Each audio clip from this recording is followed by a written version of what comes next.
الحمد لله رب العالمين وصلي وسلم على المبعوث رحمة للعالمين وعلى آله وصحبه أجمعين.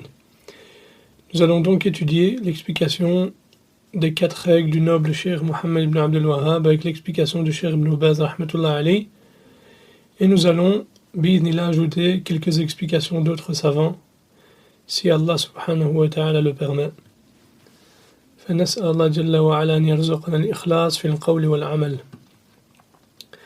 Le Cheikh nous dit en introduction, rahimahullah ta'ala, le Cheikh al-Imam Ibn Baz, l'auteur, qu'Allah lui fasse miséricorde, a attiré l'attention sur ces 4 règles, qui sont des principes importants, et celui qui les comprend et les assimile correctement comprendra la religion des polythéistes et celle des musulmans.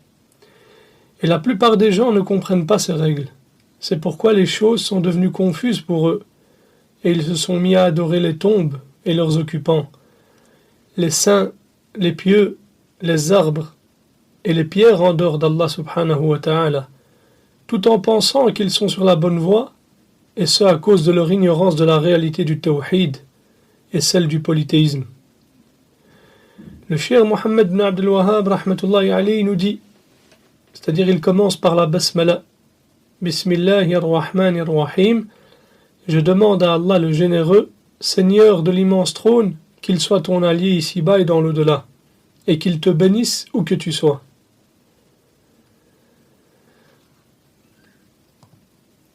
Donc ici, le Cheikh Mohammed ibn Abdul Wahhab rahmatullahi alayhi commence par la basmala pour plusieurs raisons. La première, en prenant exemple sur le livre d'Allah Azza wa Jal, car il commence les sourates.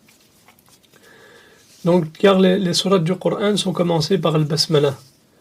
Deuxièmement, en prenant exemple sur la sunna du prophète sallallahu alayhi wa sallam, car le prophète sallallahu alayhi wa sallam commence ses lettres par la basmala, comme sa lettre qu'il écriva à Héraclius, l'empereur de Rome, comme cela a été rapporté de Ibn Abbas radiyallahu anhuma. Troisièmement, en prenant exemple sur les savants, et Ibn Hajar rahimahullah ta'ala a dit, et l'action des savants a été établie quant au fait de commencer les livres de science par la basmala.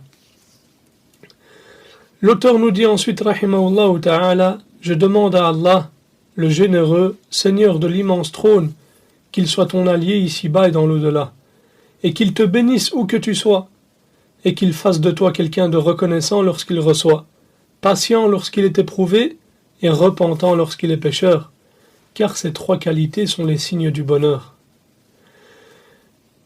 Donc l'auteur nous mentionne ici que le signe du bonheur tourne autour de 3 choses. Lorsqu'il reçoit, il est reconnaissant, lorsqu'il est éprouvé, il est patient, et lorsqu'il commet un péché, il se repent et demande pardon. Et si l'individu médite sur cela, il constatera que la situation de l'homme dans cette vie d'ici-bas ne sort pas d'une de ces 3 situations. Soit il est éprouvé par une calamité, soit il est comblé par un bienfait, soit il tombe dans un péché. Et il faut savoir que le plus grand des bienfaits est le bienfait de l'islam. Et il n'y a de doute que si tu fais partie de ceux qu'Allah subhanahu wa ta'ala t'a guidé vers cette noble religion, alors sache qu'il t'a comblé du plus grand des bienfaits. Comme le fait qu'il t'ait accordé la réussite dans l'accomplissement de la prière, du jeûne, de la recherche de la science, de l'obéissance aux parents, ainsi que le maintien des liens de parenté. Et il a été rapporté que Aïcha radiyallahu anha a dit, le prophète sallallahu alayhi wa sallam passait ses nuits en prière au point de fendiller la plante de ses pieds. Je lui demandais alors, pourquoi agir ainsi au messager d'Allah alors qu'Allah subhanahu wa ta'ala t'a déjà pardonné tes péchés passés et futurs? Il répondit sallallahu alayhi wa sallam, ne serais-je pas un serviteur reconnaissant? Regardez ce messager d'Allah qui passait ses nuits en prière au point de fendiller la plante de ses pieds, alors que ses péchés lui sont pardonnés. Ses péchés passés et futurs lui sont pardonnés. Que dire de nous? Et il dit sallallahu alayhi wa sallam, ne serais-je pas un serviteur reconnaissant? Et les savants ont dit que la reconnaissance est shukr après avoir reçu un bienfait de 3 types. Le fait d'être reconnaissant avec son cœur, et cela en ayant la ferme conviction que celui qui donne un bienfait et qui donne cette subsistance à Allah subhanahu wa ta'ala. Et tout bien qui touche le croyant provient d'Allah. Deuxièmement, être reconnaissant avec la langue. Et ce en proclamant ce bienfait d'Allah, en le louant pour celui-ci, tout en étant reconnaissant. Troisièmement, être reconnaissant avec les membres, en utilisant ce bienfait dans ce qui satisfait Allah, en accomplissant ses ordres et en délaissant ses interdits. Quant à la patience, elle est obligatoire.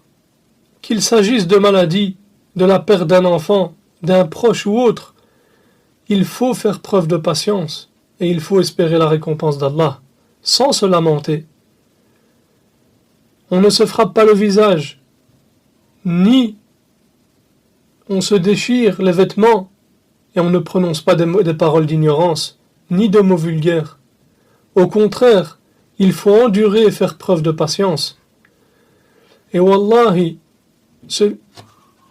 celui qui observe la situation de certains croyants et certains musulmans qui ont été éprouvés par un malheur, selon eux, comme la perte d'un proche ou autre, et qu'au final, il s'est avéré que c'était un bien. Pourquoi? Car ils sont revenus vers la religion d'Allah subhanahu wa ta'ala. Comme on a vu de nos propres yeux certains qui étaient loin de l'islam, et lorsqu'ils ont perdu un proche, subhanallah, ils sont revenus vers la religion d'Allah. Comme Allah subhanahu wa ta'ala le dit, وَعَسَىٰ أَن تَكْرَهُوا شَيْئًا وَهُوَ خَيْرٌ لَكُمْ. Et il se peut que vous détestiez une chose alors que c'est un bien pour vous. Et le prophète sallallahu alayhi wa sallam a dit que le cas du croyant est étonnant. Tout ce qui le concerne est un bien. Et cela n'appartient. Donc tout ce qui le concerne est un bien. Et cela n'appartient à personne d'autre qu'au croyant. Si un bonheur l'atteint, il se montre reconnaissant. Et c'est un bien pour lui. Et si un malheur l'atteint, il se montre patient. Et c'est un bien pour lui. Ensuite, les savants ont dit que la patience se divise en 3 catégories. As-sabru ala ta'atillah. La première catégorie, la patience dans l'obéissance d'Allah. Comme le fait de patienter dans la prière, dans l'accomplissement du hajj et le jeûne et autres adorations. Deuxième catégorie, as-sabru an ma'asiyatillah.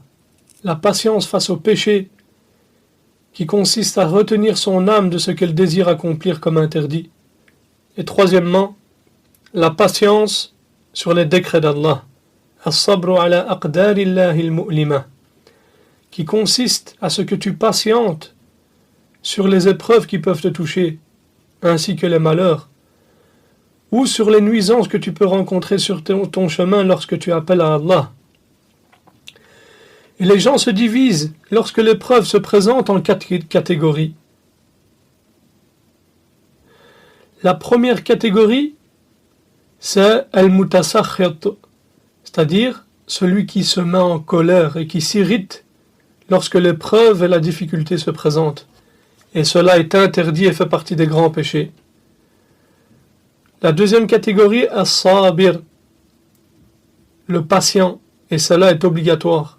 C'est-à-dire qu'il t'est obligatoire de patienter face à l'épreuve, avec ton cœur, ta langue et tes membres. Troisièmement, ar-radi, le satisfait. Et ni celui qui est satisfait de cette épreuve. Et ceci est recommandé. Et c'est un degré au-dessus du sabr. Quatrièmement, ash-shakir, le reconnaissant. Et c'est le plus haut degré et le plus complet. Et il est recommandé. Et lorsqu'un individu tombe dans le péché, il s'empresse de demander pardon à Allah subhanahu wa ta'ala, sachant qu'Allah pardonne les péchés et efface les mauvaises actions, et qu'aucun péché n'est trop grand pour qu'Allah ne le pardonne. C'est pour cette raison qu'il ne désespère pas, et jamais de la miséricorde d'Allah subhanahu wa ta'ala. Il ne faut pas, ya akhil karim et ukhtil karim, que tu désespères de la miséricorde d'Allah subhanahu wa ta'ala. Quelle que soit la gravité de ton péché, il faut que tu t'empresses de revenir vers Allah subhanahu wa ta'ala et te repentir auprès de lui. Et comme cela a été rapporté dans un hadith du prophète sallallahu alayhi wa sallam, dans lequel le prophète sallallahu alayhi wa sallam évoqua l'histoire d'un homme qui a commis un péché puis s'est repenti. Et il dit, un homme a commis un péché et dit, oh Allah, pardonne-moi mon péché. Allah dit alors, mon serviteur a commis un péché et il sait qu'il a un Seigneur qui pardonne le péché et qui punit aussi pour le péché. Et le serviteur récidiva et il demanda encore à Allah subhanahu wa ta'ala de pardonner son péché jusqu'à ce qu'Allah dise, certes j'ai pardonné à mon serviteur, qu'il agisse maintenant comme il le souhaite. Et ce hadith prouve, tant que tu es dans cette situation, que tu persévères dans la demande de pardon, que tu luttes contre toi-même pour ne pas tomber dans le péché et pour ne pas commettre d'erreur, sache alors que tu es dans un grand bien. Et sache que si tu commets un péché, mais que tu te précipites vers le repentir et que telle est ta situation, il te sera alors pardonné. Et sache que le prophète sallallahu alayhi wa sallam a dit, Kullu ibn Adam khata wa khayrul khata'in at-tawwabun. Tous les fils de Adam commettent des péchés et les meilleurs des pécheurs sont ceux qui se repentent abondamment. Et sache, akhil karim wa ukhtil karim, que personne n'est infaillible. On commet tous des péchés. Mais la personne doit savoir qu'elle a un Seigneur qui pardonne. C'est pourquoi, lorsque le serviteur commet un péché, que ce soit son âme faible qui l'y pousse, ou que Shaitan l'y invite, ou encore que ce soit des mauvais compagnons, ou des amis corrompus qui l'y entraînent, il doit immédiatement savoir qu'il a un Seigneur qui pardonne, et s'empresser de se repentir auprès d'Allah subhanahu wa ta'ala. Et ne désespère pas de la miséricorde d'Allah subhanahu wa ta'ala. Allah dit, قُلْ يَا عِبَادِيَ الَّذِينَ أَسْرَفُوا عَلَىٰ أَنفُسِهِمْ لَا تَقْنَطُوا مِنْ رَحْمَةِ اللَّهِ إِنَّ اللَّهَ يَغْفِرُ الذُّنُوبَ جَمِيعًا إِنَّهُ هُوَ الْغَفُورُ الرَّحِيمُ. Traduction du sens rapproché, dis, ô mes serviteurs, qui avez commis des excès à votre propre détriment, ne désespérez pas de la miséricorde d'Allah, car Allah pardonne tous les péchés. Oui, c'est lui le pardonneur, le très miséricordieux. Et sachez qu'Allah aime celui qui demande pardon. Et il n'y a rien qui illustre mieux l'amour d'Allah que ce hadith que nous allons mentionner. Le prophète sallallahu alayhi wa sallam a dit, si vous ne commettiez pas de péché, Allah vous aurait fait disparaître et remplacer par un peuple qui commet des péchés. Ceci afin qu'ils implorent le pardon d'Allah et qu'il les pardonne. Par Allah, mes frères et sœurs, méditez sur ce hadith grandiose. Ô toi qui commets des péchés, ne désespère pas de la miséricorde d'Allah. Sache que tu es un Seigneur qui pardonne et qui aime qu'on lui demande pardon. Et si on ne commettait pas de péché, il nous aurait fait disparaître et nous aurait remplacés par un peuple qui commet des péchés, ceci afin qu'ils implorent le pardon d'Allah et qu'il les pardonne. Et sachez que le prophète sallallahu alayhi wa sallam était celui qui demandait le plus pardon à Allah, alors qu'il était le messager d'Allah et que ses péchés passés et futurs lui ont certes été pardonnés. Malgré cela, il ne cessait de demander pardon à Allah subhanahu wa ta'ala, comme cela a été rapporté d'après Abi Hurayrata radiyallahu anhu. Il dit, je n'ai jamais vu quelqu'un dire plus souvent Astaghfirullah wa atubu ilayhi que le messager d'Allah sallallahu alayhi wa sallam, c'est-à-dire je demande pardon à Allah et je me repens à lui. Et Abu Hurayrata radiyallahu anhu a côtoyé les meilleurs des gens, les plus pieux parmi les compagnons et ceux qui demandaient le plus pardon à Allah. Malgré cela, il n'a vu personne qui demandait plus pardon à Allah que le messager d'Allah sallallahu alayhi wa sallam. L'auteur rahmatullahi alayhi nous dit ensuite: sache qu'Allah t'oriente vers son obéissance, que la religion d'Ibrahim est al-Hanifiyya, et que tu adores Allah en lui vouant exclusivement le culte. Comme le dit Allah subhanahu wa ta'ala: وَمَا خَلَقْتُ الْجِنَّ وَالْإِنسَ إِلَّا لِيَعْبُدُونَ. Et le sens d'al-Hanifiyya ici, c'est le fait de se détourner du shirk et de se tourner vers le tawhid, ainsi que le fait de se détourner de l'égarement et du faux vers la droiture. Il faut également savoir que le tawhid est la chose la plus importante qu'Allah subhanahu wa ta'ala a ordonnée. Le tawhid consiste à unifier Allah subhanahu wa ta'ala dans ce qui est spécifique à lui, dans sa seigneurie, dans son adoration et dans ses noms et ses attributs. Le tawhid est ce avec quoi tous les prophètes ont été envoyés, et la raison pour laquelle les djinns et les hommes ont été créés. Allah subhanahu wa ta'ala dit dans le Coran: وَلَقَدْ بَعَثْنَا فِي كُلِّ أُمَّةٍ رَسُولًا أَنِ اعْبُدُوا اللَّهَ وَاجْتَنِبُوا الطَّاغُوتَ. Et nous avons certes envoyé dans chaque communauté un prophète pour lui dire: adorez Allah, des prophètes pour leur dire: adorez Allah et écartez-vous du tarout. Et le tawhid est également la raison pour laquelle les djinns et les hommes ont été créés. Tu n'as pas été créé pour manger, pour boire. Tu n'as pas été créé pour profiter des choses de la vie d'ici-bas, cette vie éphémère, ce bas monde. Mais tu as plutôt été créé pour adorer Allah seul sans rien lui associer. Allah dit dans le Coran, traduction du sens rapproché: je n'ai créé les djinns et les hommes que pour qu'ils m'adorent.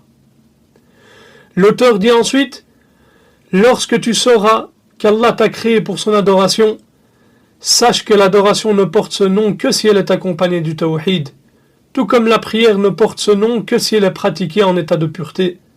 En effet, lorsque le polythéisme se mélange à l'adoration, il la corrompt, tout comme l'impureté corrompt la purification. Donc l'adoration n'est acceptée que si elle est accompagnée du tawhid, comme la prière n'est acceptée que si elle est accomplie en état d'ablution. Donc, si une adoration se mélange à du shirk, elle n'est pas acceptée, elle n'est pas considérée comme une adoration. Donc la personne qui vient avec une adoration et qui mélange celle-ci à du shirk n'est pas considérée comme une personne qui adore Allah. Comme la personne qui accomplit sa prière du début à la fin, il vient avec les conditions, avec les piliers, et respecte toute la prière. Ceci dit, il prie en état d'impureté.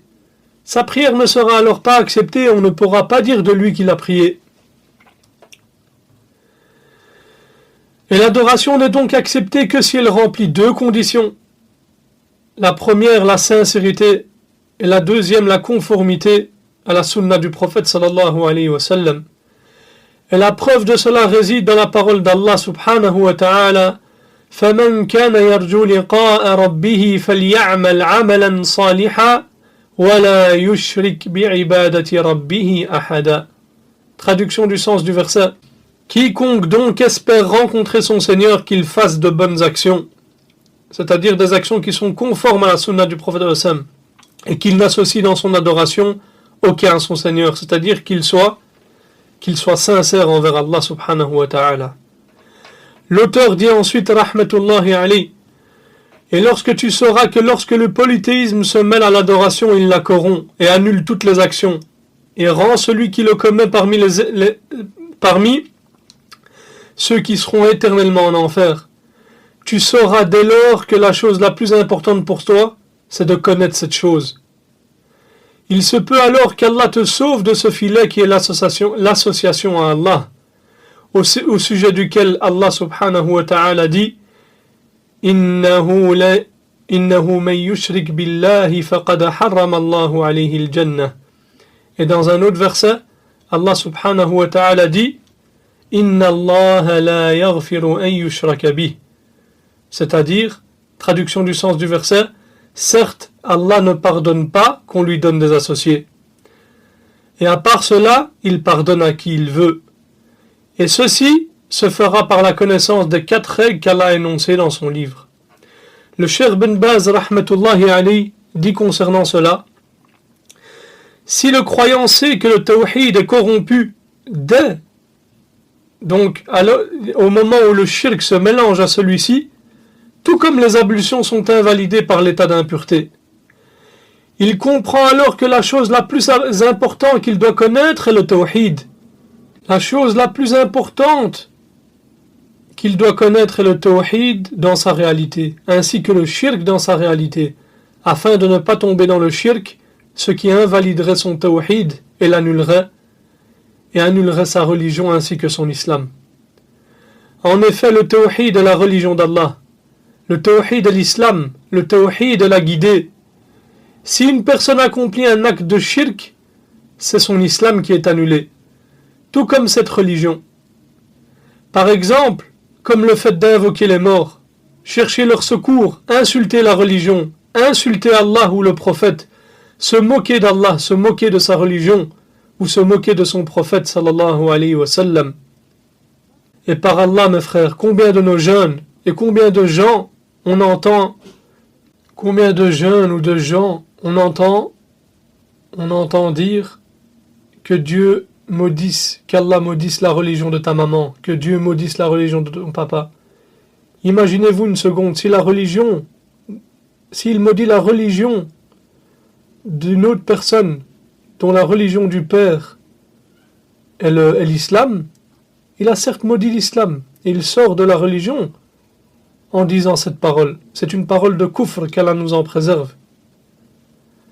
Ou le fait de rendre licite ce qu'Allah a rendu illicite, ou considérer illicite ce qu'Allah a rendu licite, alors que cela est connu de manière évidente dans la religion, comme l'adultère ou autre chose de semblable. Et si quelqu'un commet un de ces annulatifs, son islam est annulé, tout comme la pureté est annulée par l'une des causes d'impureté, comme un gaz, le fait d'uriner ou de déféquer. De la même manière, si l'unicité d'Allah ou l'islam est entachée par un annulatif de l'islam, ce tawhid et cet islam est alors annulé. Qu'Allah subhanahu wa ta'ala nous en préserve. Le cheikh nous donne après encore des exemples. Un musulman qui insulte Allah ou la religion ou se moque de celle-ci devient alors mécréant jusqu'à ce qu'il se repente. Et il ne faut pas dire ici qu'il faut établir la preuve sur celui qui insulte Allah. Toute personne sait que le fait d'insulter Allah est de la mécréance. Combien de milliards de personnes sur terre il y a et il n'a pas trouvé une autre personne à insulter qu'Allah subhanahu wa ta'ala. Celui-là qui insulte Allah subhanahu wa ta'ala sort directement de l'islam. Et il n'y a aucun doute sur cela. Et donc, il devient alors mécréant lorsqu'il fait cela jusqu'à ce qu'il se repente. De même, celui qui insulte Allah devient mécréant. Celui qui nie l'obligation de la prière devient mécréant. Et celui qui nie l'interdiction de l'adultère devient mécréant. Et celui qui implore les morts ou fait des vœux en leur nom devient mécréant. Ainsi, les annulatifs de l'islam rendent l'islam nul. Donc, rendent son islam nul. Tout comme les causes d'impureté rendent la purification vaine. Et ce qui explique et clarifie la vérité de la religion, c'est d'apprendre ces règles qui sont mentionnées dans le livre d'Allah. Si tu les étudies et les médites, les choses deviendront plus claires pour toi. Fin de citation. Ça, c'est la fin de la parole de Cheikh Ben Baz rahmatullahi alayhi. Et sachez, mes frères, que le shirk est le plus grand des péchés. Et il n'y a pas un péché qui est plus grave que le shirk. Le shirk consiste à mettre un autre qu'Allah au même niveau qu'Allah dans ce qui est spécifique à Allah, c'est-à-dire dans sa seigneurie et sa divinité et ses noms et ses attributs.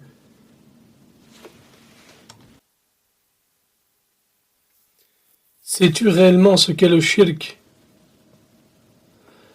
Le shirk est le seul péché qu'Allah subhanahu wa ta'ala ne pardonne pas pour celui qui meurt sur celui-ci. Tout autre péché est susceptible d'être pardonné si Allah subhanahu wa ta'ala le veut, sauf le shirk.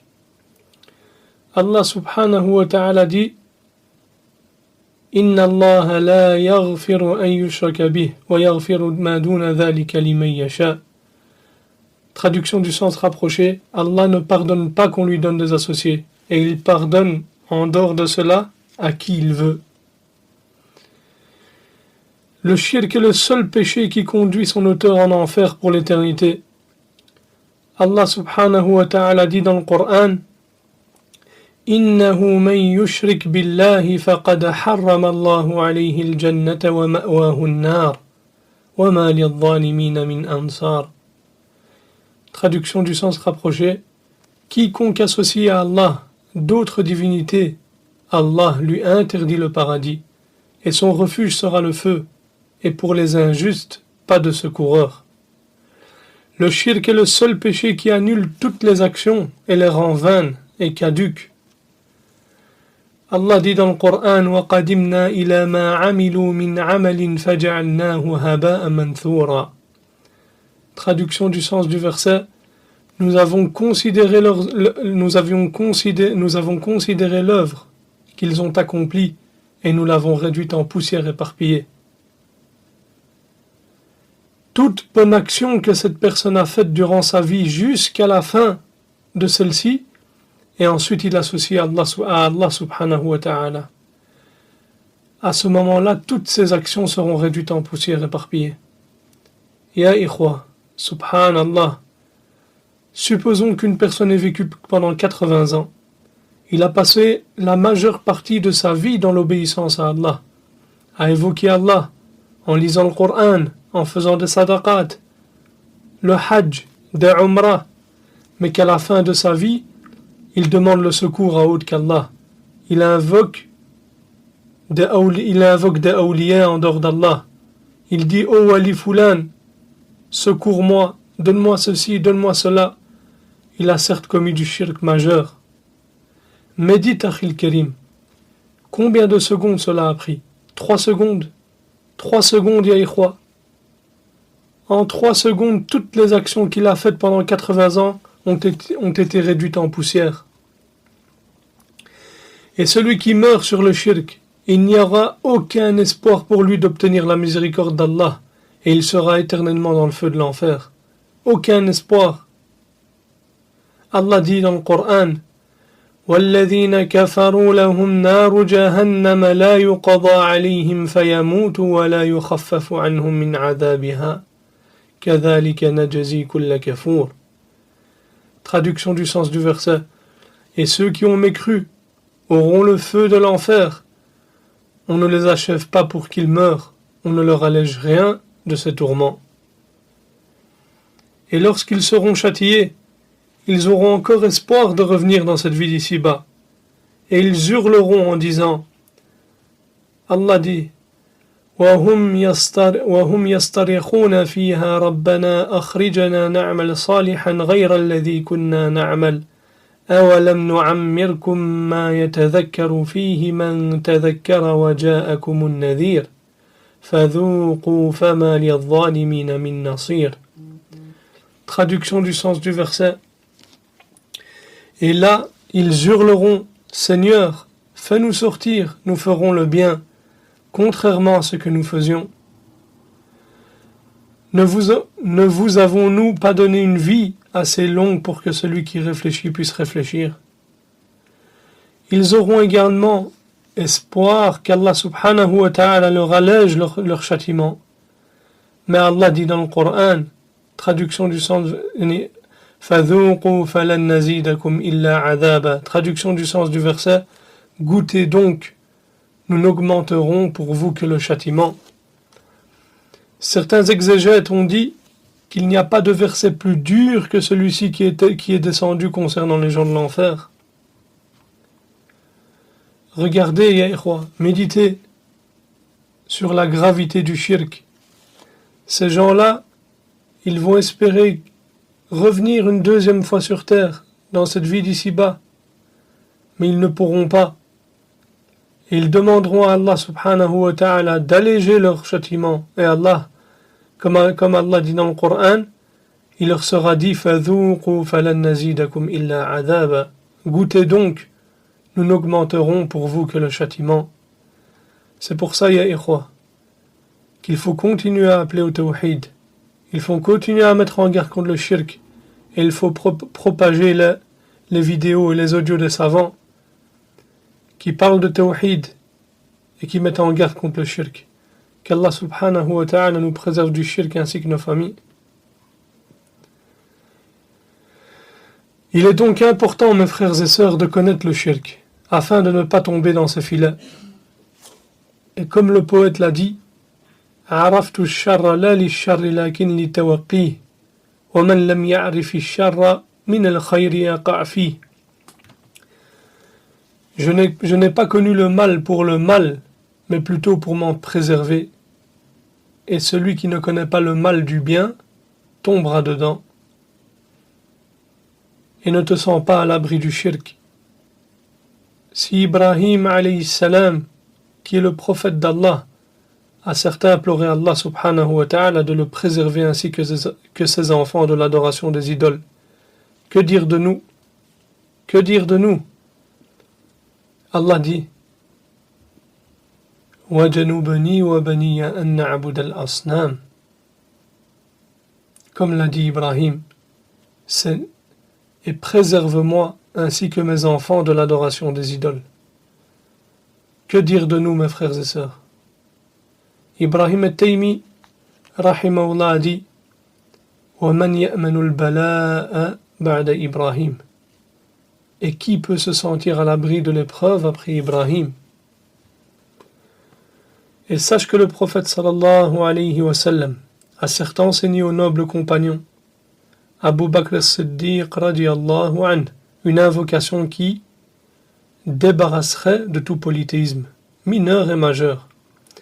Comme il a été rapporté dans le hadith, le prophète sallallahu alayhi wa sallam a dit: il y a en vous un shirk plus imperceptible que les pas d'une fourmi. Certains compagnons lui dirent: ô messager d'Allah, le shirk n'est-il pas de donner à Allah un associé alors que c'est lui qui nous a créés? Le prophète sallallahu alayhi wa sallam a alors répondu: par celui qui détient mon âme entre ses mains, il y a en vous un shirk plus imperceptible que les pas d'une fourmi. Puis il ajouta sallallahu alayhi wa sallam: ne souhaitez-vous pas que je vous indique une parole? Si vous la dites, Allah vous débarrassera de tout polythéisme, qu'il soit majeur ou mineur.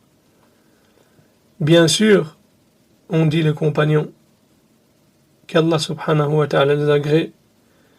Le prophète sallallahu alayhi wa sallam dit alors: dites Allahumma inni a'udhu bika an ushrika bika wa ana a'lam wa astaghfiruka lima la a'lam. Ô Allah, nous cherchons protection auprès de toi contre le fait de t'associer, quoi que ce soit en toute connaissance de cause, et nous te demandons pardon contre le fait de t'associer quoi que ce soit en toute ignorance, qu'Allah subhanahu wa ta'ala nous fasse mourir sur le tawhid et nous préserve du shirk ainsi que nos familles. Wallahu al-musta'an. Ensuite le cheikh nous dit rahmatullahi alayhi al-qa'idatul ula, c'est-à-dire la première règle. Il dit, c'est que tu saches que les mécréants qui ont combattu le prophète sallallahu alayhi wa sallam reconnaissaient qu'Allah ta'ala est le créateur et le commandeur, et que la reconnaissance de cela ne les a pas fait rentrer dans l'islam. Et la preuve de cela est le verset. Allah dit: قُلْ مَنْ يَرْزُقُكُمْ مِنَ السَّمَاءِ وَالْأَرْضِ أَمَّنْ يَمْلِكُ السَّمْعَ وَالْأَبْصَارَ وَمَنْ يُخْرِجُ الْحَيَّ مِنَ الْمَيِّتِ وَيُخْرِجُ الْمَيِّتَ مِنَ الْحَيِّ وَمَنْ يُدَبِّرُ الْأَمْرَ فَسَيَقُولُونَ اللَّهُ فَقُلْ أَفَلَا تَتَّقُونَ. Traduction du sens du verset dit: qui vous attribue de la nourriture du ciel et de la terre? Qui détient l'ouïe et la vue? Et qui fait sortir le vivant du mort et fait sortir le mort du vivant? Et qui administre tout? Ils diront Allah. Dis alors, ne le craignez-vous donc pas? Cheikh Ibn Baz rahmatullah alayhi nous dit ici, en explication et en commentaire de cette règle: sache que les polythéistes que le prophète sallallahu alayhi wa sallam et les compagnons ont combattus reconnaissaient l'unicité de la Seigneurie. Et ici, je vous dis, l'unicité de la Seigneurie, comme on l'a vu maintes fois, c'est le fait d'unifier Allah subhanahu wa ta'ala dans ses actes, dans ses actions. C'est-à-dire qu'ils reconnaissent qu'Allah est le créateur, le pourvoyeur, et le gérant de leurs affaires. Et ils n'avaient aucun doute à ce sujet. C'est-à-dire que les polythéistes à l'époque du prophète sallallahu alayhi wa sallam reconnaissaient le tawhid de la Seigneurie. Cependant, certains musulmans aujourd'hui pensent que cette forme d'unicité est suffisante, ce qui relève de l'ignorance. Car ainsi les polythéistes seraient plus savants qu'eux. Ainsi, si quelqu'un reconnaît la Seigneurie en disant qu'Allah est son Seigneur, Créateur et Pourvoyeur, cela ne suffit pas, car les polythéistes eux-mêmes l'ont reconnu. Et Allah subhanahu wa ta'ala dit dans le Coran وَلَئِنْ سَأَلْتَهُمْ مَنْ خَلَقَهُمْ لَيَقُولُنَّ اللَّهُ. Traduction du sens du verset, et si tu leur demandes qui les a créés, ils diront très certainement Allah. Et Allah subhanahu wa ta'ala dit également وَلَئِنْ سَأَلْتَهُمْ مَنْ خَلَقَ السَّمَاوَاتِ وَالْأَرْضَ وَسَخَّرَ الشَّمْسَ وَالْقَمَرَ لَيَقُولُنَّ اللَّهُ. Traduction du sens du verset, si tu leur demandes qui a créé les cieux et la terre et assujetti le soleil et la lune, ils diront très certainement Allah. Donc les polythéistes reconnaissent cela, le tawhid de la Seigneurie. Et Allah dit, comme nous avons mentionné le verset que le cheikh Mohammed ibn Abdul Wahhab a mentionné, traduction du sens du verset, dit, c'est-à-dire ô Mohammed, qui vous attribue de la nourriture du ciel et de la terre? Qui détient l'ouïe et la vue? Et qui fait sortir le vivant du mort et fait sortir le mort du vivant? Et qui administre tout? Ils diront Allah. Dis alors, ne le craignez donc vous pas? Puisque vous reconnaissez cela, ne craignez-vous donc pas de commettre l'association avec Allah et de revenir à l'unicité et à la vérité? Ils connaissent ces choses et les reconnaissent, mais cela ne leur a pas été profitable. Et le prophète sallallahu alayhi wa sallam les a combattus parce qu'ils ne voulaient pas qu'ils ne vouaient pas l'adoration exclusivement à Allah subhanahu wa ta'ala. Ils ont plutôt associé à Allah Al-Lat, Al-Uzza, Manat et leurs nombreuses idoles. Et l'unicité d'Allah consiste à vouer l'adoration à Allah seul, en ayant la conviction qu'il est le seul qui mérite celle-ci. Ce qui clarifie encore cela, c'est que les polythéistes disaient « Nous ne les invoquons et ne nous adressons à eux que pour leur demander de nous rapprocher d'Allah et d'intercéder en notre faveur, comme cela va être expliqué dans la deuxième règle, que nous allons voir prochainement. » Ensuite, Cheikh Salih al-Sheikh Hafidhahullah nous dit « Celui qui médite sur la manière dont le Coran établit la preuve sur les polythéistes, c'est qu'Allah subhanahu wa ta'ala leur établit la preuve en commençant par le tawhid de la Seigneurie. Et nous avons vu cela dans les versets précédents. Car celui qui est le seul créateur, le seul pourvoyeur, le seul qui donne la vie et la mort, c'est lui qui mérite l'adoration. En résumé, le fait que les polythéistes reconnaissent le tawhid de la Seigneurie ne les a pas fait rentrer dans l'islam. Nous en déduisons que les polythéistes qui sont venus après eux et qui reconnaissent le tawhid de la Seigneurie ne signifie pas qu'ils sont croyants. Ainsi, si quelqu'un vient et dit « Je crois qu'Allah est mon Seigneur, le Créateur mon pourvoyeur, celui qui me donne la vie et la mort », s'il se limite à ces sens, sans y ajouter l'unicité dans l'adoration, il ne sera pas considéré comme un croyant. C'est-à-dire qu'il n'est pas considéré comme un musulman, tant qu'il ne reconnaît pas l'unicité dans l'adoration. C'est pourquoi les gens du Kalam se sont trompés lorsqu'ils ont défini Al-Ilah, c'est-à-dire la divinité.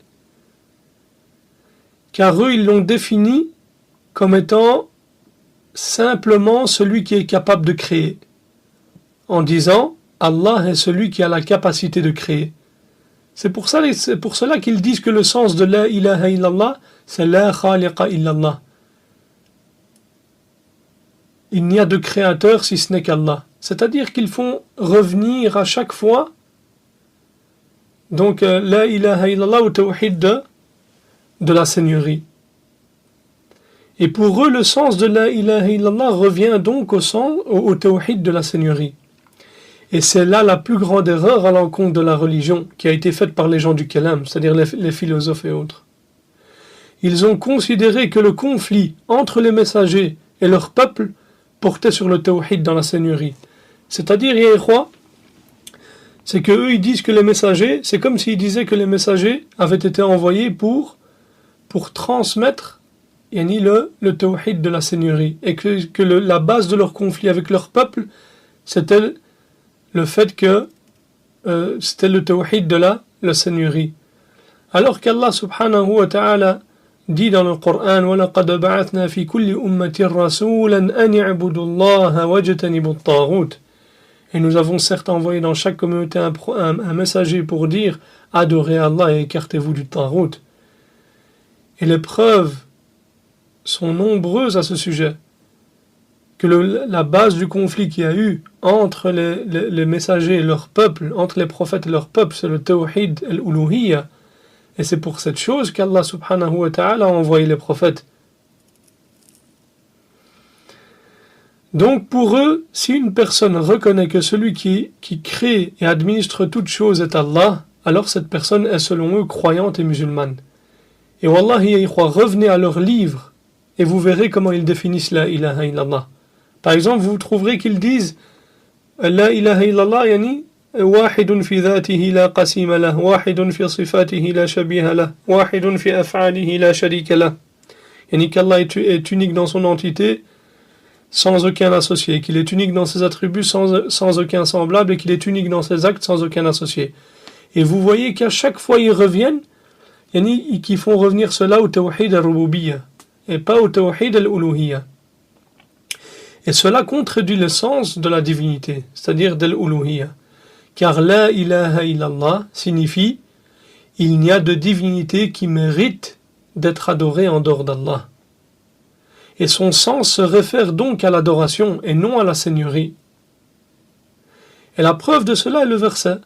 Allah dit ذَلِكَ بِأَنَّ اللَّهَ هُوَ الْحَقُّ وَأَنَّ مَا يَدْعُونَ مِن دُونِهِ الْبَاطِلِ وَأَنَّ اللَّهَ هُوَ الْعَلِيُّ الْكَبِيرُ. Traduction du sens du verset. Il en est ainsi car Allah est l'unique Dieu véritable, alors que ce qu'ils invoquent en dehors de lui est faux. Donc il y a des autres